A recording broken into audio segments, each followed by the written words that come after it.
généralement, Candice, quand on a un rhume, on se précipite sur l'Actifed, le Dolirum, l'Umex. On en a tous dans nos armoires à pharmacie. En fait, il y a une nouvelle alerte, il ne faut pas. Il va falloir tout jeter. Alors, c'est vrai qu'il y avait déjà eu une première mise en garde en 2021 de l'ANSM, donc l'Agence de sécurité du médicament, mais l'ANSM persiste et signe il ne faut plus utiliser ces médicaments anti-rhume parce que certes, ils sont très efficaces. C'est ce que nous fait remarquer Pierre. Pourquoi interdire l'Actifed, l'Umex, etc. alors qu'ils sont très efficaces? Eh bien, c'est parce qu'ils sont dangereux. C'est ce que va nous confirmer Christelle Ratigné-Carbonnet qui est avec nous en direct. Merci tout d'abord d'être avec nous parce que c'est une alerte très sérieuse. Vous confirmez donc ce message pour vous? C'est dangereux. Oui, bonjour à toutes et à tous.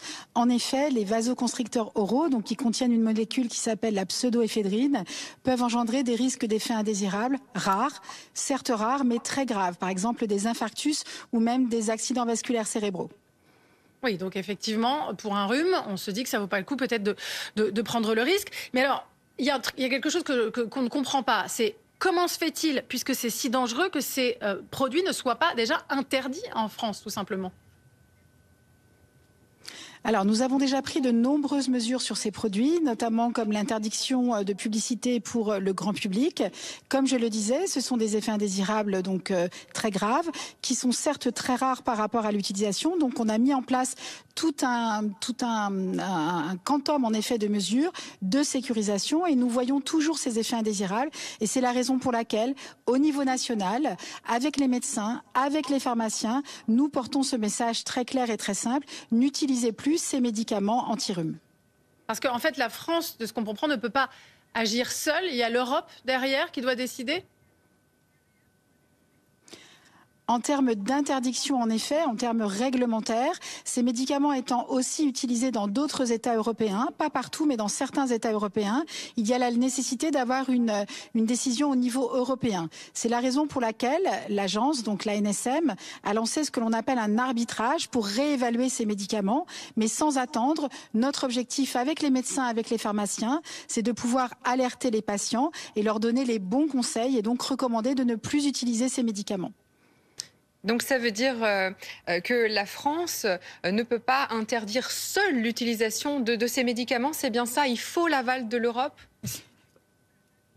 Pour la disparition de ce qu'on appelle les autorisations de mise sur le marché, c'est en effet le cas. Ce qui importe, ce sont les recommandations portées par les professionnels de santé, donc les sociétés savantes, les médecins, les pharmaciens et l'agence qui recommandent en effet aux patients de ne pas les utiliser.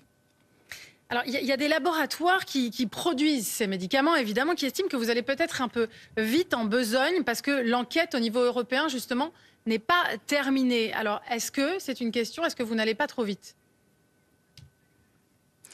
Alors, en termes de sécurité, je considère qu'on ne va jamais trop vite et c'est évidemment important de porter ce message.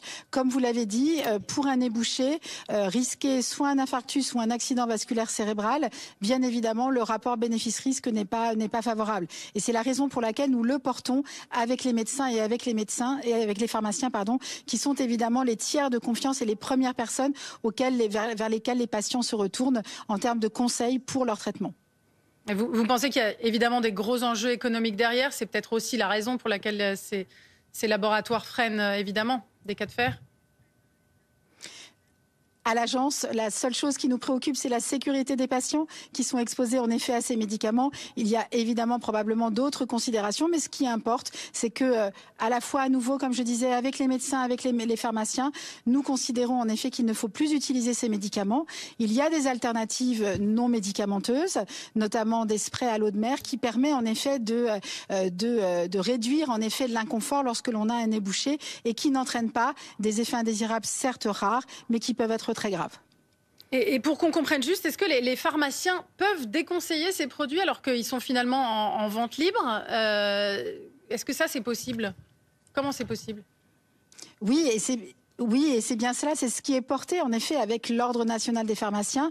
Notre recommandation, notre communication sur la non-utilisation est portée par l'ensemble des pharmaciens, les syndicats, l'Ordre des pharmaciens. Avant tout, le pharmacien est un professionnel de santé, un expert en effet du médicament, et il va donc procurer les conseils les plus adaptés en effet pour son patient, pour le patient. Et là, très clairement, en effet, eu égard aux effets indésirables qui peuvent être très graves, le pharmacien est à toute latitude en effet de recommander la non-utilisation et d'accompagner son patient vers des alternatives non médicamenteuses, comme je l'indiquais, notamment les sprays à eau de mer, donc pour évidemment le lavage du nez, dormir aussi la tête surélevée, qui permet de diminuer la sensation d'inconfort que l'on a lorsque l'on a un rhume, notamment avec le nez bouché. D'accord. Et vous dites dans votre communiqué, ça c'est un point important, que de nouvelles mesures restrictives pourraient être prises pour protéger les patients, c'est-à-dire de renforcer encore évidemment cette communication, de revenir en effet sur les explicitations pour avoir en effet un déploiement complet en effet, et que chaque personne, chaque Française et Français ait bien connaissance de cette communication et de cet impact. D'accord. Il y a Lauriane qui nous a demandé ce matin aussi, j'ai encore de l'Umex, de l'Actifed à la maison, je fais quoi? Je les jette? Qu'est-ce qu'on fait? On les jette? On les rapporte au pharmacien? C'est votre conseil? On les rapporte aux pharmaciens, on ne jette pas de médicaments en effet dans sa poubelle. On le rapporte évidemment à son pharmacien et on ne l'utilise pas et on le rapporte à son pharmacien. D'accord. Alors, on répond aussi à quelques questions. Il y a Gétou, qui est une femme enceinte, qui nous demandait si elle pouvait prendre ce type de médicament. Mais encore moins, Gétou, surtout. Voilà, on ne prend pas ce type de... Encore moins, bien évidemment. Qu'est-ce qu'on peut prendre à la place, nous demande-t-on? Eh bien, c'est ce que vous avez répondu. On se lave le nez, on prend éventuellement du Doliprane, etc. Fabien nous demande aussi quels sont les sprays anti-rhume qu'il faut éviter de prendre. C'est vrai que contrairement aux comprimés, les sprays vasoconstricteurs sont sur ordonnance. Pourquoi pas les comprimés? D'ailleurs, ça pourrait être une piste. Alors la piste, c'est surtout de ne pas les utiliser, très clairement. Oui.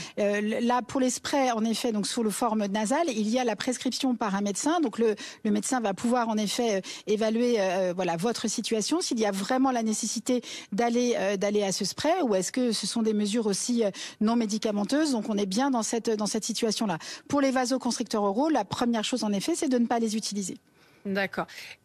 Question de Sophie et d'autres qui demandent où trouver la liste de ces médicaments. Et bien sur le site de l'ANSM, c'est ansm.santé.fr.